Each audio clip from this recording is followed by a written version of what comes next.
All right. Hello, everyone. Welcome back to another episode of Gym Philosophy in the Afternoon. Um, this is actually going to be a very special live stream episode.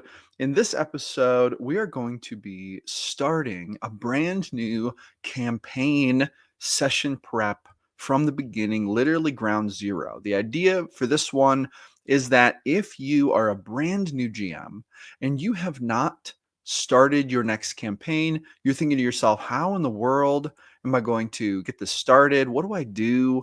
How do I prepare my story? How do I prepare for my players? What's the whole process? Well, guess what?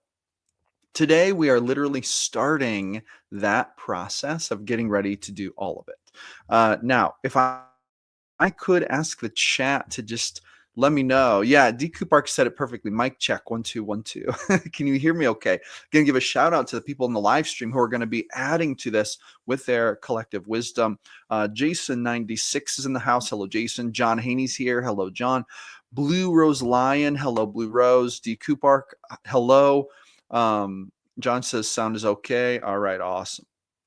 Mr. Vincent's here. Hello. All right. Now, so here's what we're going to be doing in this episode. I'm literally going to be going through creating your first D&D world state, and I'm going to be showing you how I do it. And then I'm going to gather quotes from the people in the collective stream. They're going to be sharing their wisdom. We're going to be putting those on the screen at applicable good times to share that wisdom. And I'm going to try to create a video here today that new GMs can look at for the foreseeable future, and they can get some really good ideas about how to go about this process of basically creating a campaign from scratch. And we're starting with the world state today. Now, there were some good comments left in the Discord here. And I'm going to share those real quick.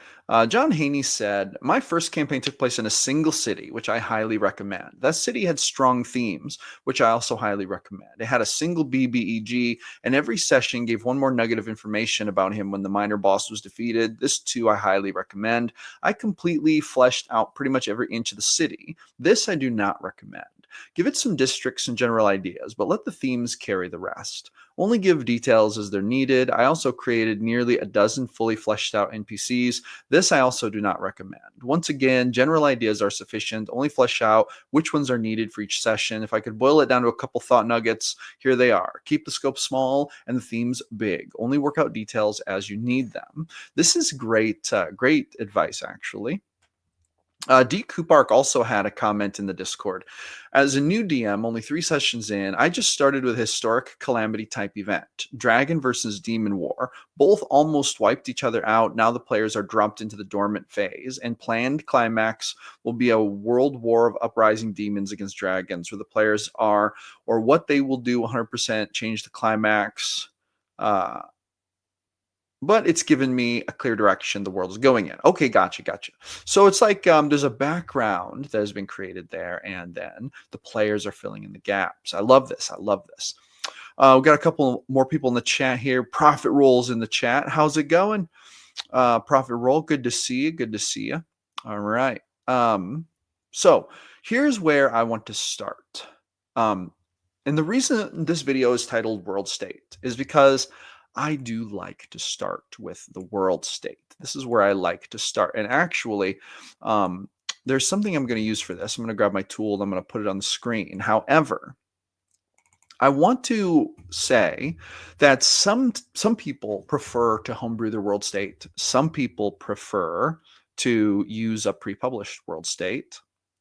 I personally, I'm a huge fan of homebrew. I love to homebrew my own world states. I played in like the world of Greyhawk for years and years, but even my version of Greyhawk was not necessarily the official version of Greyhawk.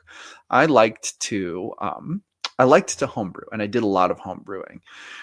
Jason 96 says, I'm just making it all up as I go. My general theme is that a dark priestess is doing wicked, evil things. She has her acolytes and paladins out wreaking havoc in the world. Okay, nice. So, here we have another theme. We have where, like, you're almost mirroring what John Haney said. John Haney said, start with a strong theme. And it sounds like you're also starting with a strong theme here. Your theme is that this dark priestess is doing wicked things. I like this very much. I think this is awesome theme. Now, I sometimes come up with my stuff off the cuff. Sometimes I look for inspiration in other places.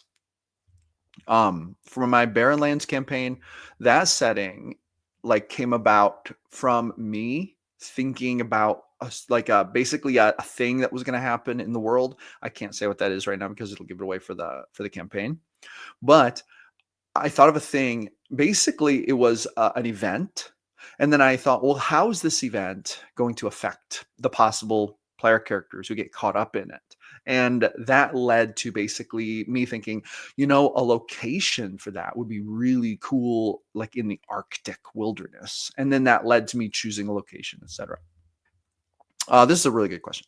Okay, GMP, how are you defining world state? That's a super good question. World state is basically the world and situation your player characters are going to be gaming in. It's going to start out with, and I think theme is encompassed here, but you want to basically kind of decide what is the theme of your game going to be, what style are you going to be playing.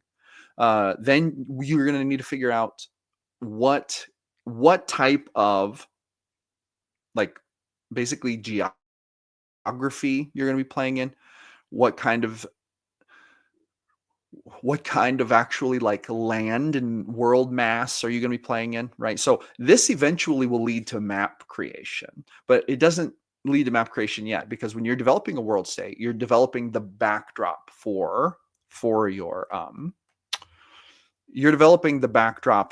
campaign. So that's how I would define it. That's a really good question. And so basically, themes, land mass, the idea for what is launching the story, those kinds of ideas loosely, everything leading up to map making. Map making is going to be the next episode of this. Now, Black Diamond says, I'm just starting with D&D, and as a forever DM, on recommendations, I started my first campaign with a world map that has small towns plus a few larger kingdoms. I've only developed the first few locations. This is great. So this is actually a really good thing to mention. If you're starting your first campaign with a world map that has a few small towns plus a few larger kingdoms, and then you've only developed the first few locations, my friend, you have already figured out your world state. This is awesome. And then when you say, I've only developed the first few locations, whatever development you have put into developing those first few locations, that's called the world building stage. That's called world building. And that's called establishing your world state, in my opinion. Some people might actually disagree with me. Mike B's comment made me realize that some people might disagree with me about how I'm defining that, but that's how I define it. And it's okay if people don't necessarily agree with me. It's not really about how I define it. It's about the point. It's about the point and the objective we're trying to achieve. Now, Mr. Vincent says, don't you GMP have a world state generator? I'm sure I saw something like that in a past vid. Just reading through these can give such inspiration. Yes, I do. And I'm going to use a couple of those tools as we move forward, in fact. I actually have my Ultimate Adventure Generator, and that's a tool we're going to use today. And I also have the Structural World Building Randomizer, and that is also a tool that we're going to use today. Let me assemble my things here. Okay, here we go.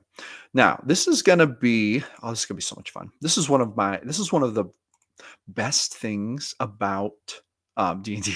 I love creating world states. I love creating the backdrop for campaigns. If I could have the dream job of anyone in the whole world, it would just be creating world states for people all day. I love it. Love it. Love it. Now, you know what I did do?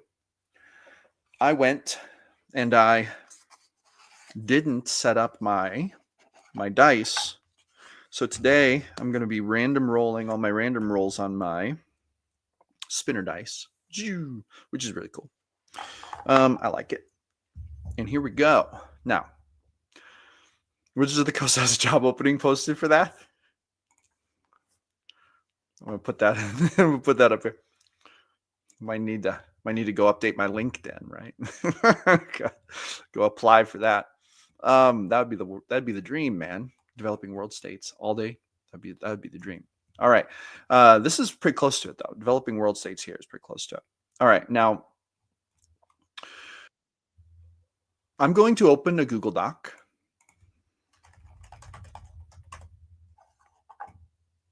And we're going to just get started on this. I'm sorry if this is taking just kind of a minute. This is a live stream. So a lot of times if I'm doing like a video of these things, I will edit this stuff out, but I'm just creating a Google document.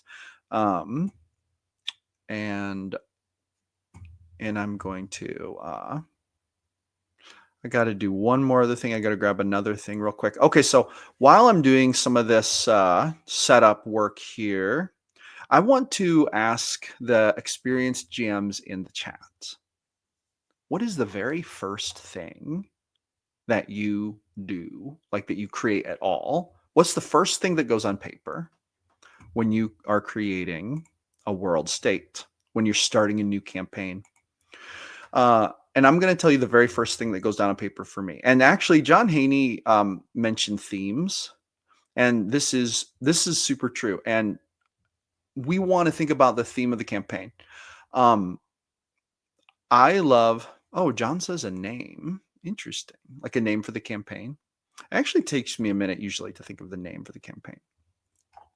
But I usually, for me, it is the theme of the campaign in the sense that it's like, maybe it's like the Barren Lands is like gritty survival grinder kind of game.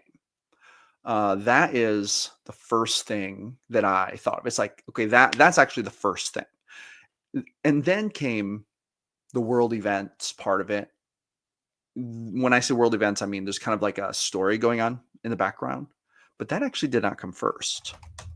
What came first was the idea that I wanted to run like a grindy survival type thing.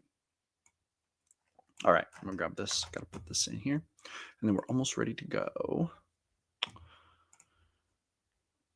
All right, now we're ready to roll. Okay, I'm ready to share my screen. Dungeons and 20s, are we talking as far as bottom up or top down for world state? That's actually a really good question. In fact, let me grab some of these real quick. So what I'm talking about, and I'm not sure if you would call this top down or bottom up actually, but what I'm talking about is first establishing kind of like the theme that we want. And then we start with a location, like the basics for a location. That's what, and then from there we will go on to flesh out a map, and then we're kind of up and rolling. And I also want to establish some kind of situation. So that's what we're going to work on today. And I would kind of describe that bottom up. I'm not sure if that would technically be bottom up or not. Iskandar the Great says, first game, I wanted to explore a time when the giants were at the height of their empire and their war with the dragons. Lots of fun cataclysms that the PCs just bailed from so they weren't squished. That's fair. Jason says, the name of my first campaign is The Dark Priestess. Nice.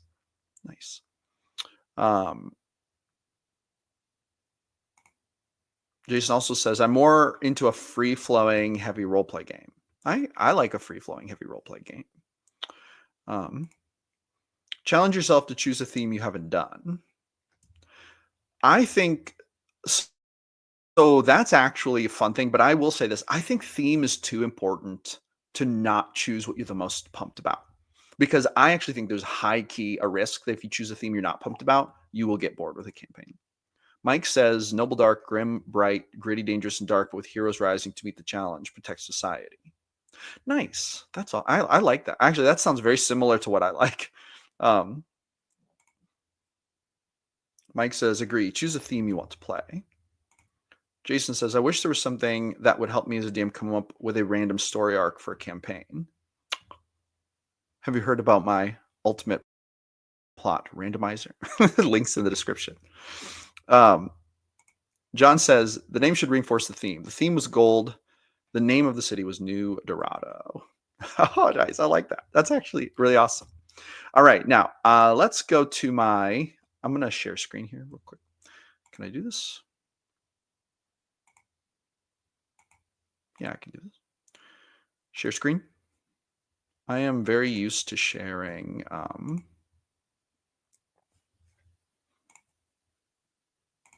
very used to sharing my Albert Rodeo, but this should do the trick. All right. Yeah, that looks good. Okay.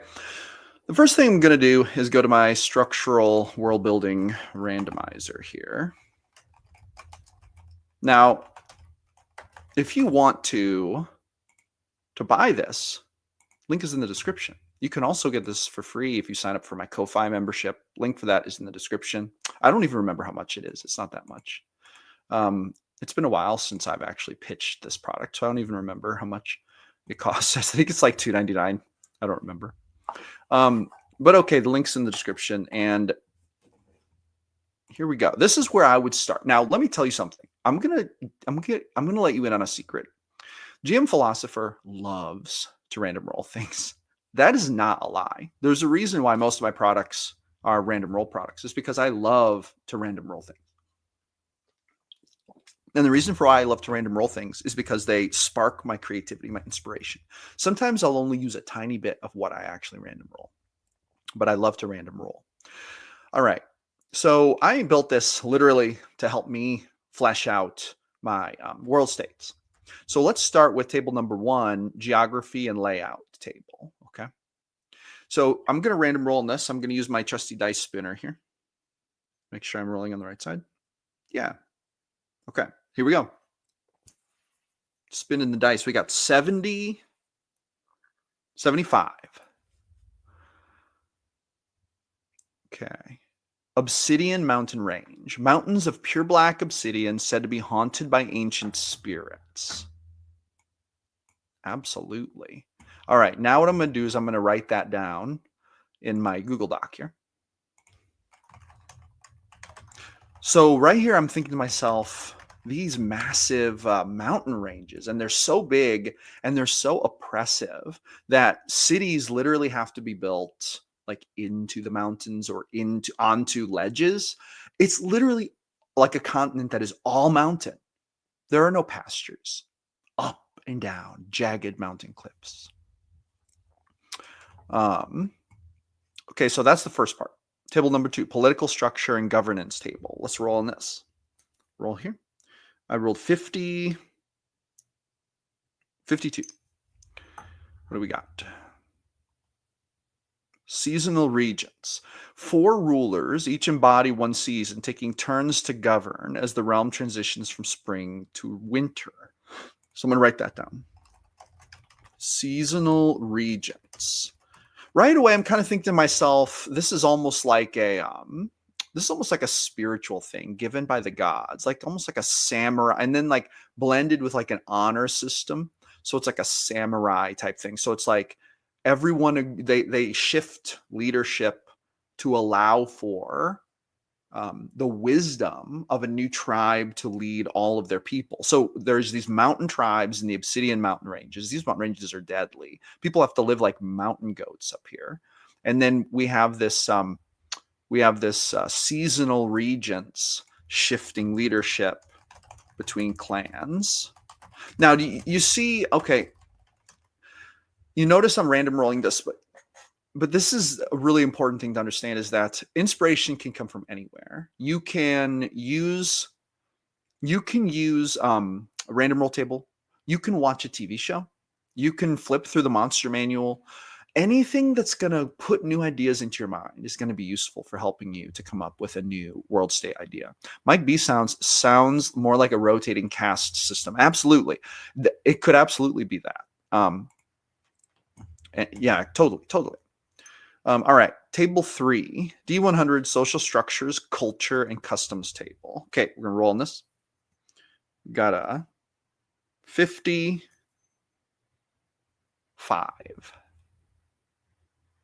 Let's see here. Rotating host feasts. It's customary, large feasts occur on a rotational basis. Each household taking a turn to host and show hospitality. This is on, social structures. I gotcha. For a minute, I thought we were rolling to something else. So here's what this tells me. Rotating hosts feasts. This tells me that the clans are very strongly intertwined and communal in nature. They dine at each other's houses all the time. Mike says, that ties in great with rotating rulership. It absolutely does. Now, for those who are watching either now or later, and you're thinking about, man, coming up with my world state, that's exactly what I'm doing right now, is coming up with a world state. Now, we don't have any super specifics right now. That's okay. We're just getting an idea of what's going on here. And some of these ideas you might have, and you just fill them in with what you want. Maybe this is all you need, and you run with it and make your idea.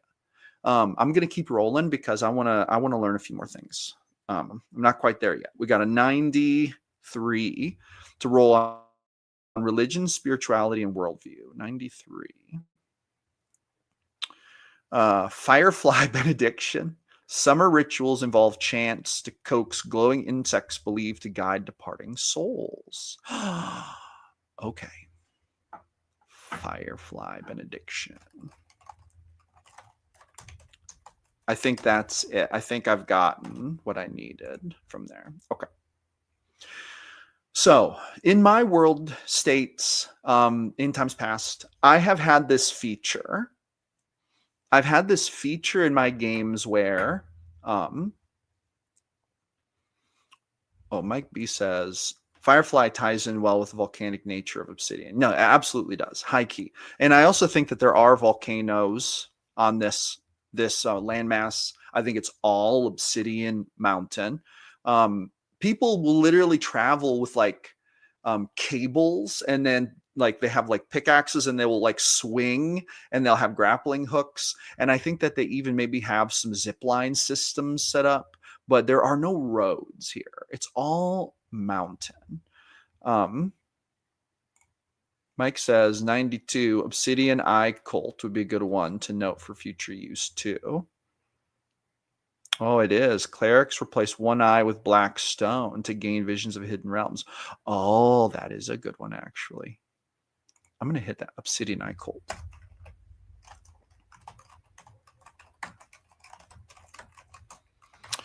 Okay. Actually, I really like that. So it's like these priests. These priests use the obsidian.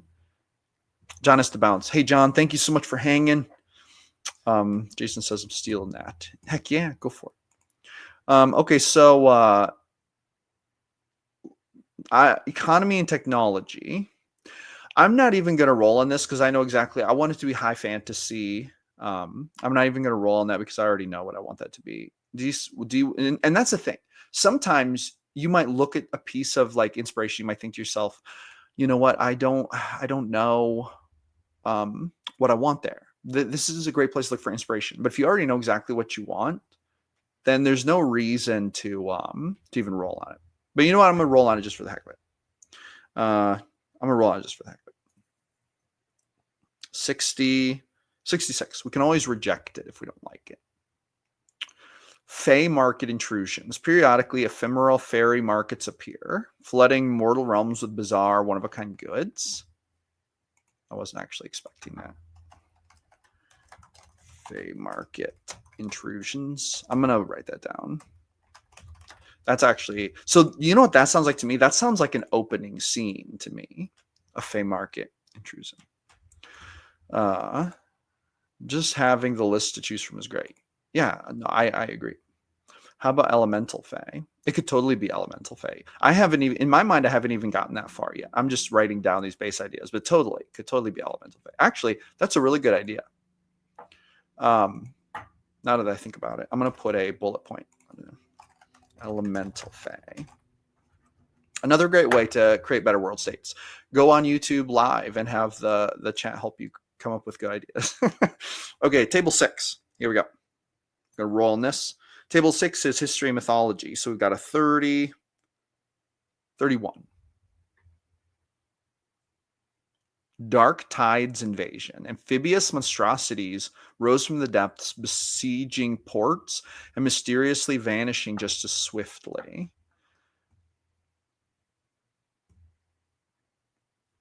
Okay. Dark Tides Invasion actually sounds lit. Dark Tides Invasion. Okay, okay. Oh, okay, okay. It's all coming together. It's all coming together.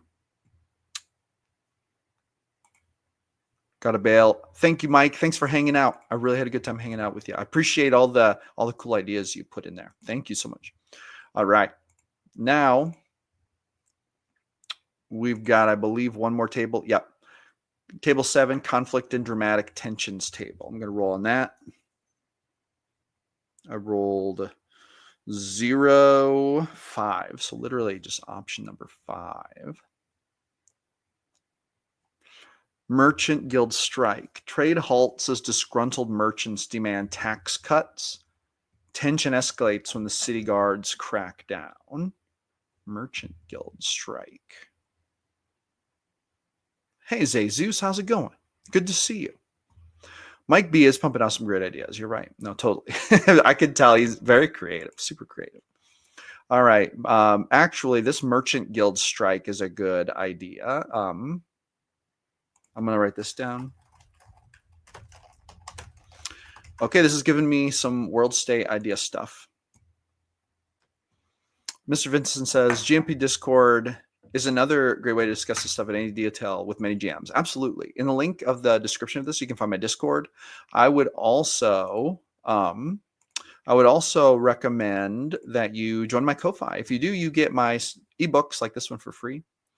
Or if you would like to just purchase this ebook, you can find the link to that in the description if you think it'd be helpful. I also have many other ebooks. My Ultimate Adventure Generator is also in the description. We're about to use that in a minute. Now, let's take stock of what we have. I'm gonna end this share real quick. And we're gonna flesh this out. I'm gonna show you how I do this. Not strikes and tariffs. Yes. Actually, the strikes is an interesting thing. I'm actually use that. Okay. I actually high key like this Worldstate. Now I want to run a game here. Okay. Heck yeah, you get to see my Google Doc. All right. So we have Obsidian Mountain Ranges. This is like our location, right? And here's what I'm thinking. This is an island. It's not a huge landmass. This is awesome because you can put this in any world state. Let's say you are thinking of buying a world state, like you're going to play in Greyhawk or something. Or let's say that you're going to create your own world eventually. Okay. You will start on an island, and then the players can choose to leave it at some point. This gives us a limited framework to work from. So it's like a volcanic island. Its government type is basically these seasonal regions, shifting leadership between clans. And then we know that they have a very communal social construct. Rotating host feasts. They're very, very communal in nature. Communities are close-knit and basically like family. Okay. Now, we have this Obsidian Eye cult thing, but I'm going to change it from cult, and I'm going to say spiritual leaders take obsidian from the tops of the volcanoes and put it into their eye sockets using the magic of the obsidian, ancient magic, to predict the future and communicate with the gods. Okay. These are called stone shaman or something. Did I spell shaman right? Stone shaman or something. There's also this ritual of the butterfly or the firefly benediction, a high day that occurs once per year. The people see this as a time to commune with past spirits or to speak with powerful beings. Little fireflies, they come out, but they're not regular fireflies. They're like large and they're very strong, and you can't really smash them. But if you do smash them and you manage to, it's considered, if you smash them, it is considered taboo, and you are considered cursed. You may even be ostracized, which in this place would be very bad because of the tight-knit community. I think that the Firefly Benediction is going to be something that's coming up relatively soon in the backdrop of this. Okay, so that's how I'm thinking about that. I'm now I'm starting to kind of plan what the circumstances are going to be surrounding the start of the game. I think that all the players have grown up here, and so they're going to create their characters as if they've grown up here. And I think that right now there is a merchant guild strike going on. This is going on right now. Each player character should include in their backstory whether they are pro-guild or anti-guild. And here's what I think is going on with this strike. I think that the guilds are trying to decide if they should have basically a union, so that they can negotiate higher wages, or whether they should remain independent, which is kind of maybe better for the people buying from them, obviously, because they can probably get cheaper prices, but they're tired of working for such squalid wages because the government, let's just say this, let's say that the spiritual leaders and the seasonal regents, they're having a problem with this island is very poor. It's incredibly poor. Why is it poor? Because they're far away from the mainland. There isn't much industry here. Maybe there's a new regent. So I'm thinking through this. There's a young new regent preparing to come to power. He wants to expand trade and unionize the guilds to boost production, getting more young people to take up the merchant guild skills. And this is because in an island like this, more people would be incentivized to become like a fisherman or something like that, because it's surrounded by water. There's these cliffs you have to navigate. If you can bring fish, you can feed your whole family, you can feed everyone. And food is hard to acquire here. Why? Because they can't really grow crops. They can't really grow crops on this island because it's all obsidian mountain. Can't really grow crops. Maybe they grow some like melons on vines that come out of the volcano things, but they can't really grow very many crops. So everyone kind of wants to be a fisherman because it's like a fast way to become successful. And then the merchant guild people are kind of like, we don't get paid nothing here. We get fish traded for all the stuff we do. And then maybe the people who make the real money are the people who go find the raw materials because they have to mine. There's so much obsidian here, but maybe there are mines in here. And so mining, that might be a very lucrative way to make a living here. But the problem now is that they don't really have an export business of any kind. They have no useful exports. They're not even exporting the obsidian because the older rotating government, like the regents, they haven't wanted to. They didn't want to export obsidian because they see it as very significant to the spiritual practices of the island. Taking obsidian from the island is like taking the bones of their ancestors away. So there's this new regent getting ready to change all that. He wants to open up obsidian exports. Everyone is mad. The dudes with the granite eye socket things, they want him out. They're even maybe plotting to assassinate him. That's a secret thing. Maybe the players get, caught up in that.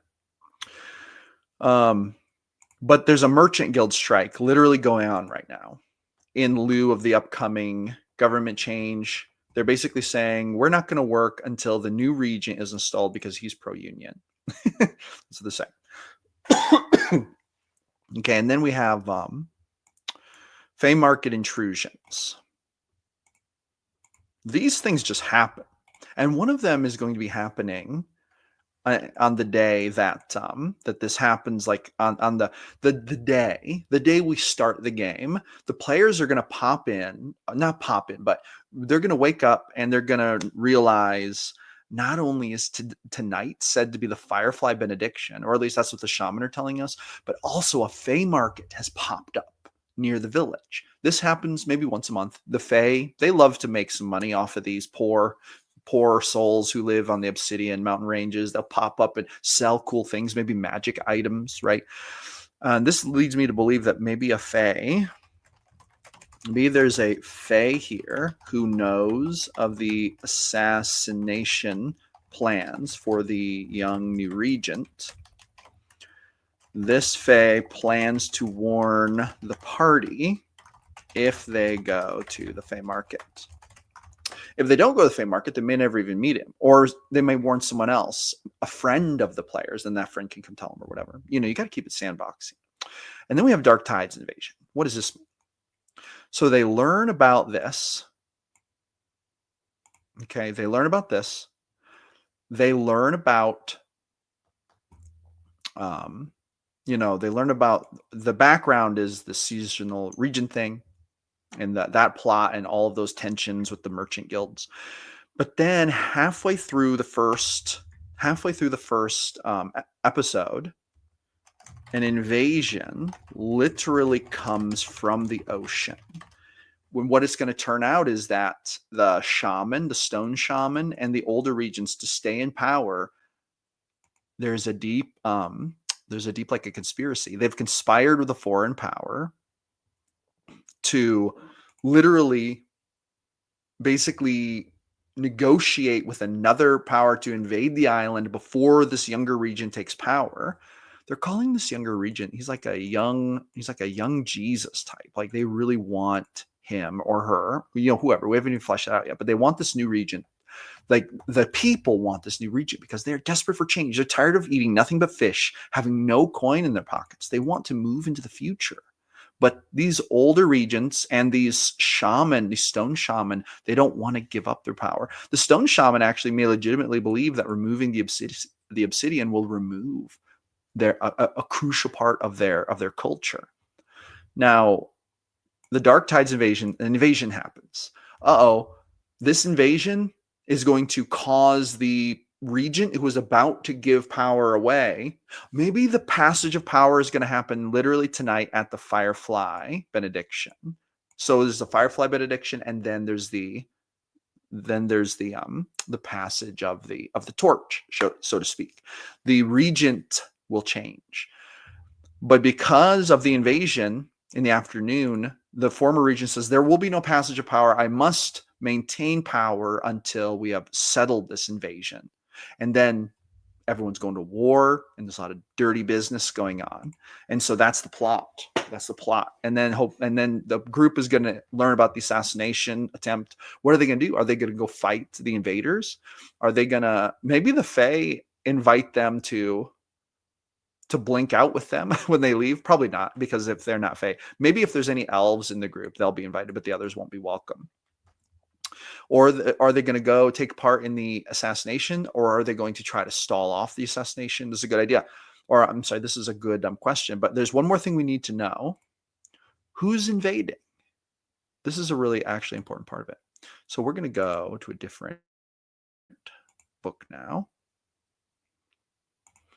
So that was the book that I was using for that. It was my my structural world building randomizer. You can find a link to that in the description. You can also join my Ko-Fi membership and get that book for free. I have I think there's 8 or 9 different ebooks now in my bookshop, and you get access to them all for free if you join my Ko-fi and support the channel, which is an amazing thing.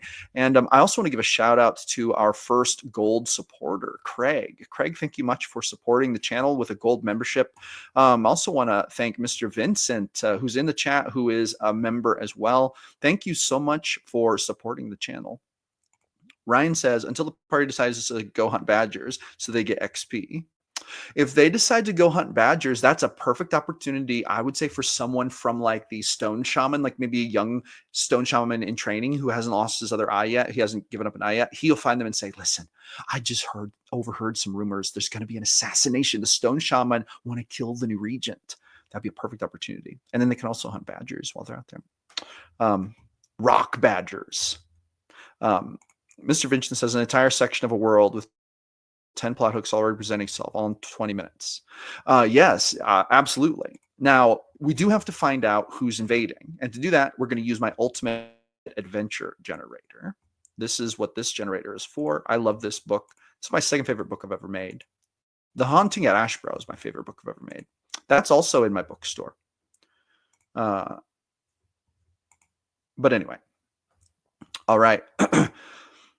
The Ultimate Adventure Generator, massive collection of 163 random roll tables. If you want to buy this book, links in the description. You can also join my Ko-fi and get access to this and my entire bookstore for free. All right, now we need an invading army, some kind of invading army. Quest initiators. We got to find the right table. Choose the setting or location. Identify the main antagonist. Determine key NPCs. Generate obstacles and challenges. Let's go to combat encounters here. So we're going to go to chapter 6. So basically page 117. I got to scroll my thing here. All right. Combat encounters. Here we go.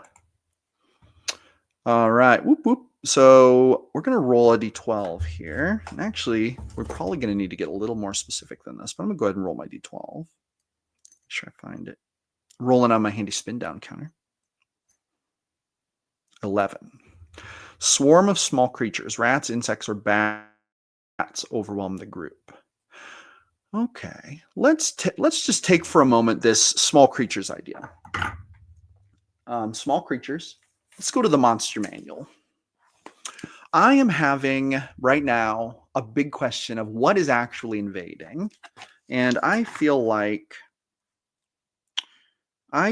we need a list of creatures to pick from. So troglodytes are an obvious choice. I'm not sure if you know what troglodytes are.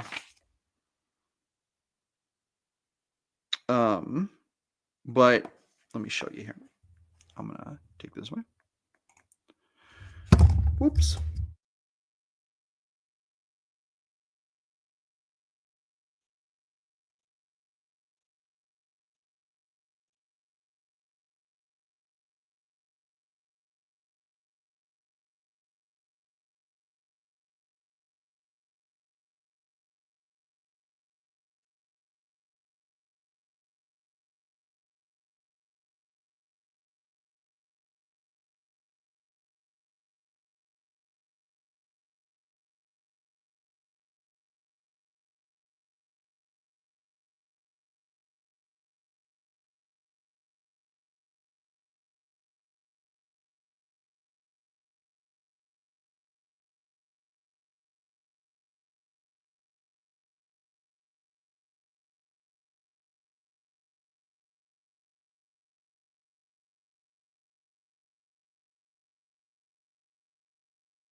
Hey, can you hear me now? Check, check, check. Check, check, check. I think we should be back now. Yes? Okay, awesome. Yeah, it got disconnected. Then I had to unplug it, plug it back in, turn it off, and turn it back on. Well, what I was saying was that troglodytes, to me, just offhand, are an awesome option for the coastal invasion. But I believe that this is what we want. The Sahuagin. Sahuagin. I don't know how you say that. Across fog-shrouded coasts or endless ocean swells, an ominous drone sounded on a conch shell chills the blood of all who hear it. This is the sound of the Sahuagin hunting horn, a call to raid and battle. Coastal settlers refer to the Saguanin as sea devils, for they have no compassion in them, slaughtering the crews of ships and decimating coastal villages. So anyway, that's what I think is going on here. So I'm going to bring up my document here.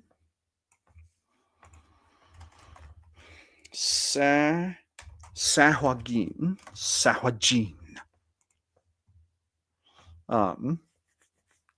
They ride sharks. Absolutely. Heck yeah, they ride sharks. And I think they have pet like octopuses and squids, and maybe they throw them at their enemies, like and they entangle them. I think that'd be really fun. And they use fishing nets to try to grab the villagers. Ryan says, "My campaign has a homebrew start for those fish people." Yeah, heck yeah. So we know that there's a Dark Tides invasion, and we're coming up now with a really good starting point. So the next step here is basically fleshing out the details. So we're going to do things like names of the new regent. We're going to do things like finalize names for the positions and such and such. Now, when it comes to names, you can do a lot of different things. I like to use fantasy name generator sometimes when I'm doing my names. I don't know if you've used that site before, but fantasynamegenerator.com. But right now, though, we don't have to necessarily do all that. That's when we start to flesh out the larger part of it. So right now, we basically have our, I'm going to share the screen again. We basically have what I would call our world state going on here. So with this being said, now that we kind of know what's going on, and I really like this partly because this is a small isolated kind of thing. This island could be put into a bigger world. So next, what I'm going to do is I'm going to want to build a big world map, and I'm going to decide where this island goes in it. I'm going to name the island. In fact, let me stop my sharing for one quick second. I want to name this map. Let's go to the fantasy name generator. I'm going to share it here.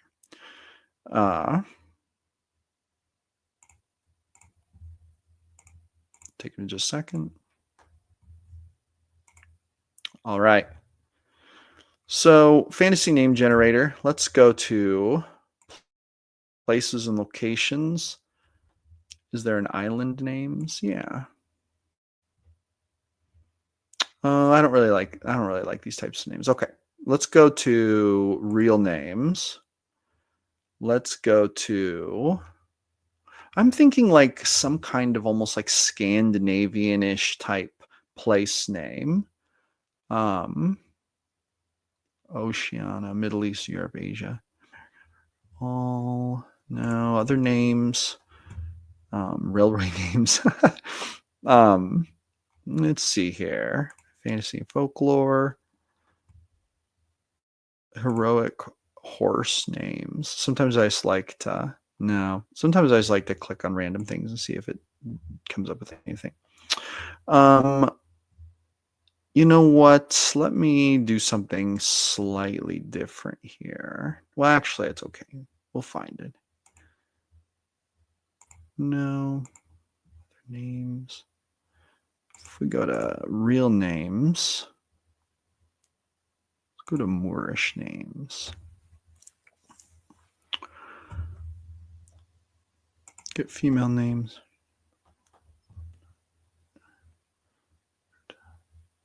Urta. I like this right here, actually. Urta. I'm going to try that on for size. I'm not sure if that's going to be the final go, but I'm going to try it on for size. I'm going to sit with it for a little bit. Sometimes with names, I either really like them or they're fine and they grow on me, or I'll, like 2 hours from now, I won't be able to stop thinking about how I don't like this name, and then I'll change it. That's kind of how it goes. But okay. So here we have our world state. We have what's going on here. And I really like this. The next step is going to be some kind of map.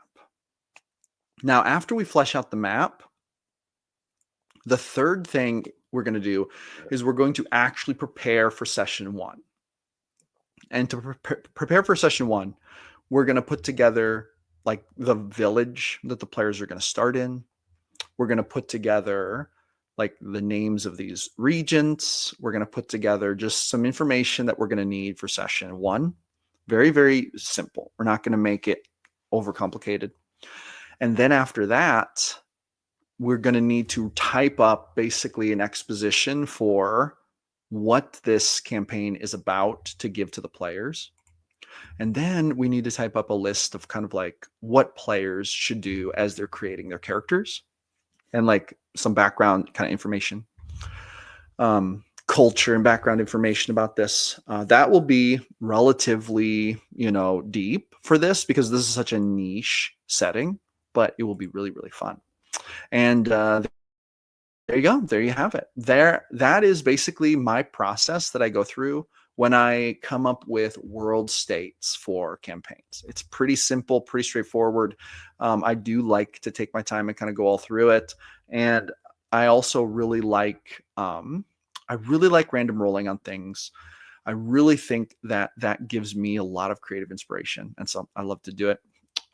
Anyway, so with that being said, if you want to grab any of the ebooks I used, or if you want to join my Ko-Fi and support the channel, links are in the description. You can also download my Ultimate Plot Randomizer, which we didn't really need for this per se, like right away. I will probably though use that maybe in the third episode of this series, because there'll be some like background stuff about these regions that I want to come up with, and using the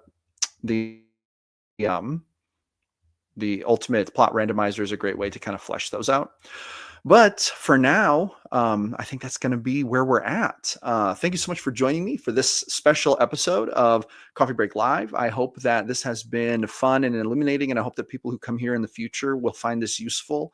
And yeah, so there you go. Thank you all so much for joining me. I will see you tomorrow, same time, same place, where we are going to make a map. And you might be surprised that the way I make maps is probably very different from what you've seen most people do. And I'm just going to show you how I do it. In fact, I might even try some new things I've never tried before. So shabam.